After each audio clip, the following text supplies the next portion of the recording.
साथ हैं। हम गवर्नमेंट ऑफ पाकिस्तान से अपील करते हैं, खुदा होश के नाखून ले और इसराइल के खिलाफ आवाज़ बुलंद करे। अगर यहूदी निज़ाम अमेरिका इसराइल की हमायत कर सकता है तो इंशाअल्लाह हम भी 8वीं पावर हैं, हम फ़लस्तीन के साथ शाना बिशाना खड़े हैं।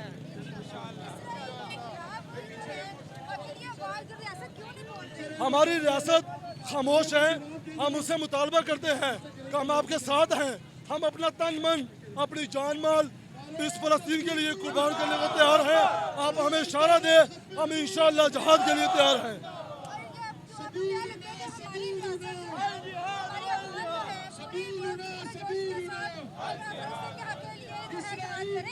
इंशाअल्लाह ताला अल्लाह के फजल करम से अल्लाह ताला इनके दिलों में डालेगा, इंशाअल्लाह फ़लस्तीन की आवाज़ बुलंद करेंगे। रैली का मकसद है कि लोगों को दिखाना चाहते हैं कि आप भी फ़लस्तीन के लिए निकले, अपनी आवाज़ बुलंद करें।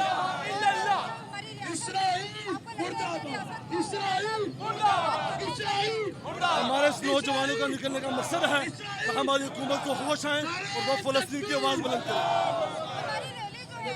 चल तो रही है, लेकिन हमारी आवाम पर, हमारी फ़लस्तीन पर इतने जुल्म हो रहे हैं। हम मुस्लिम होने का लोग ने हमारी आवाम को, हमारी रियासत को खड़ा होना चाहिए, लेकिन उन्होंने इतनी देर कर दी है उनके हक के लिए खड़े नहीं है। ये इतनी बड़ी रैली निकली है मुसलमान उनके हक के लिए, और जो है आपको लगता है कि हमारी रियासत इजाज़त देगी उन्हें जहाद करें। इंशाअल्लाह ये लोग देर से आए, दुरुस्त आएंगे इंशाअल्लाह। मुसलमान का यकीन है, ईमान से कहते हैं, इंशाअल्लाह जीत पाकिस्तान की होगी, फ़लस्तीन की होगी और मुसलमान की होगी और इस्राइल जो है और ये इसको शिकस्त होगी इंशाअल्लाह। आप देख रहे हैं इतनी बड़ी रैली आ रही है ये फ़लस्तीन के हक के लिए, और इस्राइल इतना जुल्म सितम कर रही है और रियासत जो है बिल्कुल भी इक़दामात नहीं कर रही कि मुसलमानों के हक के लिए खड़े हों।